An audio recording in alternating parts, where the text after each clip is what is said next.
Avis vascular centre మన దేశంలోనే the best varicose vein hospital. నన్ను కావాలనుకునే వాడి దగ్గరికి రోడ్డున పడ్డామన్నమాట. అమ్మ పెట్టినప్పుడు అడుక్కు తినాలిగా. మూడుండగానే ఆడది బరి తెగించిందంటే ఆడదాన్ని నిజమన్నది. మొగుడుండగానే ఆడది బరి తెగించాల్సి వచ్చింది అంటే ఆ మగాన్ని ఏమనాలి? ఇంతవరకు సహించాను, భరించాను, ఓపిక పట్టాను. అది నేను అనాల్సిన మాట. ఆశ్రయం కోసం చిన్నపిల్లగా నీ ఇంటికి వచ్చినప్పుడు తండ్రి వయసున్న నువ్వు నన్నేం చేశావు? నీ పెళ్ళాం పోగానే బ్రతుకంటూ తెలియని నన్ను బలవంతం చేశావు. పెళ్ళాంగా ఉండిపోమన్నావు. ఉండకపోతే పోలీసులకు అప్పగిస్తానని భయపెట్టి మెడ వంచి తాళి కట్టావు. నీకు వయసున్నప్పుడు నాకు వయసు రాలేదు. నాకు వయసు వచ్చాక నీ వయసు ఉడిగిపోయింది. నువ్వు సుఖపెట్టావు, నన్ను సుఖపడినావు. అందుకే నా సుఖం నేను చూసుకుంటున్నాను.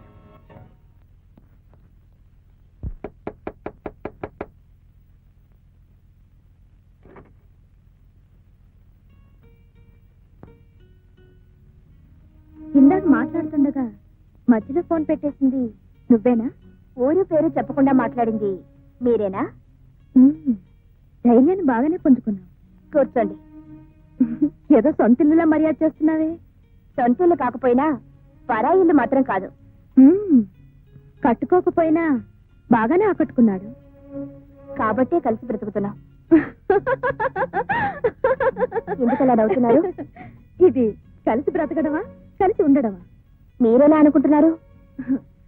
అభి ఇంటికి వచ్చిన ప్రతి ఆడపిల్ల నీలా కలిసి బ్రతకాలని అనుకుంటుంది. తీరా కలిసాక గాని అసలు రంగు బయటపడదు. ఏమిటి అలా నిలబడిపోయా? ఇలారా? అర్థం కాలేదా? అభికి ఏమనుకోకు, మా అల్లుడిని అలాగే పిలుస్తాను. అభికి ఈ గది, ఆ మంచం మాత్రం పర్మనెంట్. ఈ గదికొచ్చే అమ్మాయిలు, ఆ మంచం మీద వేసే దుప్పట్లు మాత్రం పర్మనెంట్ కాదు. ఇప్పుడు అర్థమైందా? ఆహా, ఆయన గురించి చాలా తెలిసినట్టు మాట్లాడుతున్నావు. నేను కలిసాకేగా నువ్వు కలిసావు. నీకు తెలుసో లేదో, అభి స్వప్న అనే లాయర్ని ప్రేమించాడు. దాన్ని వదిలించుకోవడానికే నన్ను తగులుకున్నాడు. ఇప్పుడు నేనుండగానే మళ్ళీ నిన్ను తగులుకున్నాడు. అదేమిటో అతని టైపు. ఏ పూట ఏ హోటల్లో భోజనం బాగుంటే ఆ హోటల్లో తింటుంటాడు. హోటల్స్ అన్ని బోర్ కొడితే తిరిగి నా ఇంటికే వస్తాడు. అవును, అతనికి ఇల్లుంది, ఆ ఇంట్లో అమ్ముంది. మరి నిన్ను అక్కడ పెట్టి ఇక్కడ పెట్టాడేమిటి? అక్కడే పెట్టబోతున్నారు. అది చెప్పడానికి వాళ్ళ అమ్మ దగ్గరికి వెళ్ళారు. వాళ్ళమ్మ ఇప్పుడు నీ మొహం కూడా చూడదు. ఆ ఇంట్లో కోడలుగా కాలు పెట్టాలంటే నేనే పెట్టాను. ఎందుకంటే వేసికి ఆ ఇంట్లో స్థానం లేదు. వేసియా? నేనే అలా చెప్తాను. అలా చెప్పకపోతే నాకు ఆ ఇంట్లో స్థానం ఉండదు. నువ్వు మర్యాదగా ఇక్కడి నుంచి వెళ్తావా లేదా? అరే, నీ కోపం కూడా వస్తుంది. వెళ్తాను. నీ సంసారం ఎలా ఉందో ఒకసారి చూసి వెళ్తాను. నా దగ్గర లేనిదేమిటో నీ దగ్గర ఉన్నదేమిటో తెలుసు. అరే, రాధాకృష్ణ బొమ్మ నేనుండగా లేదే. నువ్వు వచ్చేటప్పుడు తెచ్చుకున్నావా? పాపం, రాధాకృష్ణలాగా ఉందావనా? నువ్వెలా రాధు అవుతావు? నేను రాధని అంటే అత్తయ్యని. అభి నా కల్లుడు. ఇది ఎక్కడిదో తెలుసా? మీ ఇద్దరు సింగపూర్ వెళ్ళినప్పుడు తెచ్చుకున్నాం. బాగుంది కదా? అరే, కట్టను కొత్తదే, పర్వాలేదు. సీనరీ బాగుంది. పాత రంగులు మూసివేయడానికి కొత్త సీనరీ తెచ్చి పెట్టుకున్నాడు. అదే దుప్పటి, మాదే ఇది. నువ్వు వచ్చాక అసలు దుప్పటి మార్చలేదా? మార్చిపోయినట్టుంది. హాయ్, టేప్ రికార్డరు పాతది మార్చేశాడే. మేమిద్దరం కలిసి ఉన్నప్పుడు రాత్రిపూట మూడు కోసం మ్యూజిక్ వేసుకునేవాళ్ళం. మీరు అంతేనా?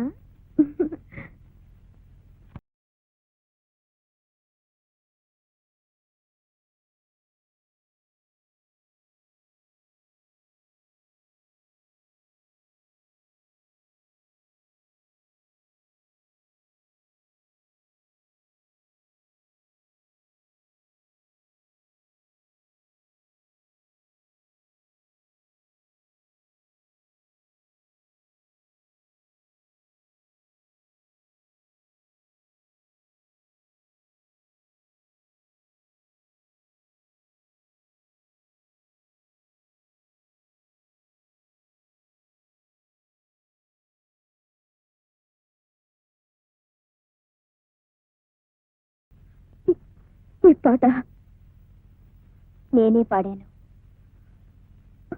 ఎవరు నేర్పారు? మా అక్క. ఇప్పుడు మీ అక్క ఎక్కడుంది? చిన్నప్పుడే తప్పిపోయింది.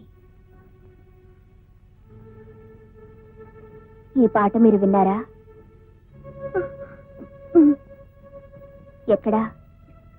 రేడియోలోనా? బహుశా మీరు రేడియోలోనే వినుంటారు. ఈ పాట మా ముగ్గురికి తప్ప ఇంకెవ్వరికీ తెలీదు. ఎవరా ముగ్గురు? నేను, మా అక్క, అభి. అభియా? అభియా? అవును. చిన్నప్పుడు నన్ను మా అక్కను ఎవరో ఎత్తుకుపోయి గదిలో పడేస్తే మా ఆకలి తీర్చాడు.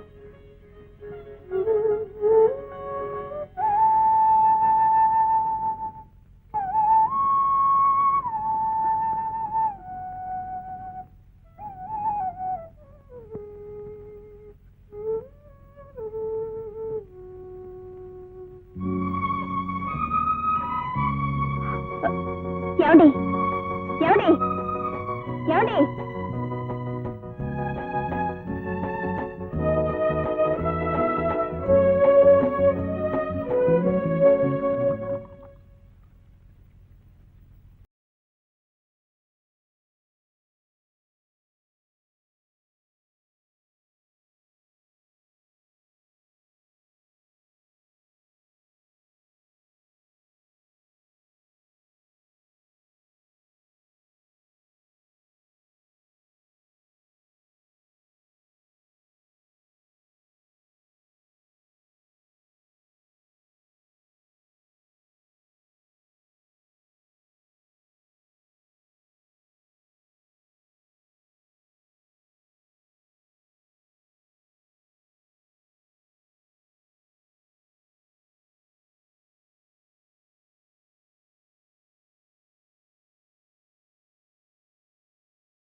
హలో, కల్పన.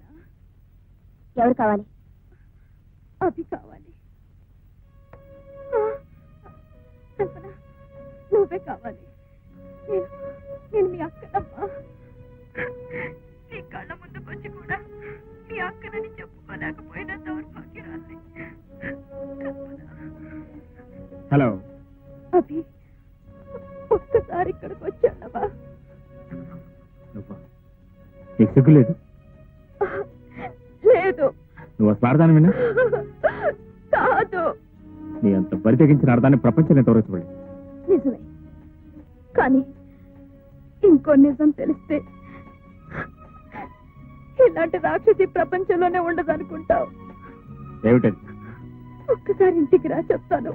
నేను రాను రాను రాను. మళ్ళీ ఎప్పుడు ఫోన్ చేయదు ఇక్కడ. ఇదే నా చివరి కోరిక, ఇదే నా ఆఖరి కోరిక కూడా. అభి, నీకో నిజం చెప్పాలి.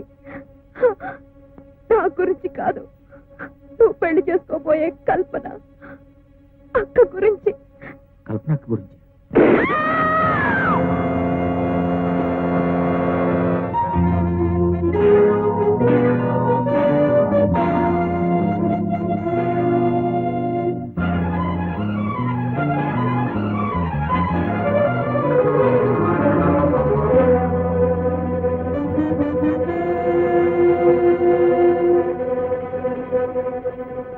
అభి,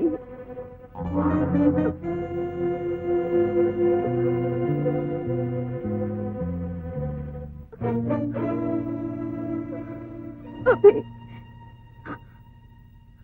నువ్వు వస్తావనుకోలేదు. పాపానికి శిక్ష పడాలి, పడింది. వద్దు, నా నన్ను ఇలాగే పట్టుకో, నీ ఒళ్ళో నన్ను ఇలాగే ఉండనే. నీకేమైనా పిచ్చిపెట్టినా? Hello, police station. కల్పన మీ చెల్లిలా?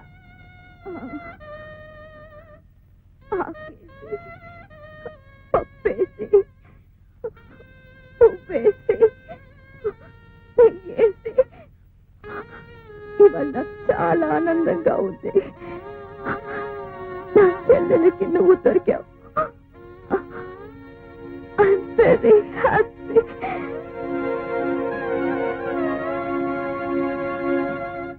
తారా, తారా, తారా.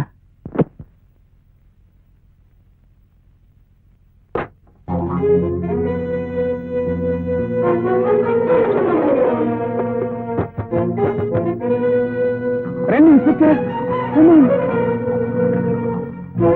రండి ఇన్స్పెక్టర్, రండి. చూసారా నా భార్య? ఏమిటి, ఏమైందండి? హత్య చేశారు. ఎవరిని? మీ అక్కనే. అక్క? అక్కెవరు? తారా. సారా? మా అక్క? మరి ఆ హత్య ఎవరు చేశారు? ఎవరో చేశారు, కానీ తెలివిగా నా మీద నెట్టారు. ఎవరు? బహుశా భర్త చేసి ఉంటాడు. తలుపు తీయదు. పోలీసులు అంతలోకి వస్తున్నారు. దొరకకుండా పారిపోదాం అనుకుంటున్నారా? పారిపోవాలి. పారిపోతే మీరే హంతకులని నిర్ధారణ చేసుకుంటారు. దొరికితే నేనే హంతకుడని శిక్షిస్తాను. మీరు కాదుగా? కాదని నాకు తెలుసు, కానీ చట్టం నమ్మదుగా. పారిపోయి నమ్మించగలరా? అసలు హంతకుని పట్టుకుని చట్టానికి అప్పగించగలను. ఆ పని ఇప్పుడు చేయొచ్చు. లేదు కాదు, నీకు తెలియదు. ఇంతవరకు నేను కొన్ని వందల సార్లు కోర్టులో హాజరయ్యాను. కొన్ని వందల సాక్ష్యాలు ఇచ్చి ఉంటాను. ఎంతసేపు సాక్ష్యం న్యాయం జరిగింది, కానీ నిజానికి న్యాయం జరగలేదు. ఇప్పుడు నేను పోలీసులు పట్టుబడితే నేను నిర్దోషం నిరూపించుకునే అవకాశం కూడా నాకు ఉండదు. వద్దండి, మీరు పారిపోయి తప్పు చేస్తున్నారు. మీరు చూస్తున్న గుడ్డి లోకలాగే చట్టం కూడా గుడ్డిదనుకుంటున్నారు. మీరు మారిందే నిజమైతే పోలీసులకు పట్టుబడిపోండి. కల్పన, పోలీసుల నుంచి తప్పించుకొని పారిపోయేవాడు నా భర్త కాకూడదు. కల్పన. బాబు, కల్పనే కాదు, నేను అదే చెప్తున్నాను. ఇక్కడి నుంచి పారిపోయావో నా మీద ఒట్టే.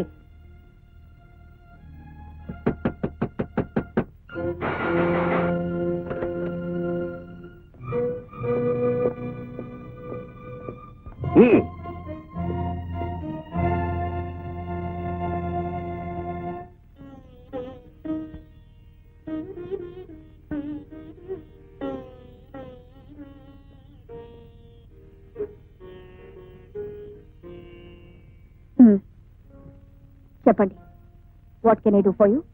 చెయ్యని హత్యా నేరానికి శిక్ష పడ్డ ఒక వ్యక్తిని కాపాడాలి. ఎవరా వ్యక్తి? అభిమన్యుడని. ఏం చేస్తుంటాడు? కోర్టులో కిరాయి సాక్ష్యాలు చెప్తాడనుకుంటాను. ఒకప్పుడు, ఇప్పుడు మనిషిగా బ్రతుకుతున్నారు అని చెప్పాడా? ఆయన మీకు తెలుసా? సారీ, మీరు వేరే లాయర్ని చూసుకోండి. లేదు, ఎవరిని అడిగినా మీరే కాపాడగలరంటున్నారు. సారీ, అవినీతి పరుణ్ణి కాపాడకూడదు. మీరు పొరపాటు పడుతున్నారు. అతను అవినీతి పరుడు కాదు, మనసున్న మనిషి. మనసున్న మనిషి. ఆడది ఓ గొర్రె లాంటిది, అందుకే కసాయివాణ్ణి నమ్ముతుంది. నీలాగే నమ్మించి ప్రేమ ప్రేమ అని ఓ పిల్ల గొంతు కోశాడు. ఆ పిల్ల ఎవరో తెలుసా? నేనే. అంతేకాదు, కేవలం 10,000 రూపాయల కోసం ఒక అమ్మాయితో సంబంధం ఉందని కోర్టులో అబద్ధ సాక్ష్యాలు చెప్పి ఆ పిల్ల బ్రతుకును నాశనం చేశాడు. అతన్ని ప్రేమించినట్టున్నావు. పెళ్లి చేసుకోబోయే ముందు ఇవన్నీ తెలుసుకోవడం చాలా అవసరం. నా మీద అభిమానంతో ఇన్ని విషయాలు చెప్పినందుకు చాలా సంతోషం. కానీ మీరు కొన్ని విషయాలు తెలుసుకోవాలి. 10,000 రూపాయల కోసం ఒక అమ్మాయి జీవితాన్ని నాశనం చేశాడన్నారే, ఆ అమ్మాయి ఎవరో తెలుసా? నేనే.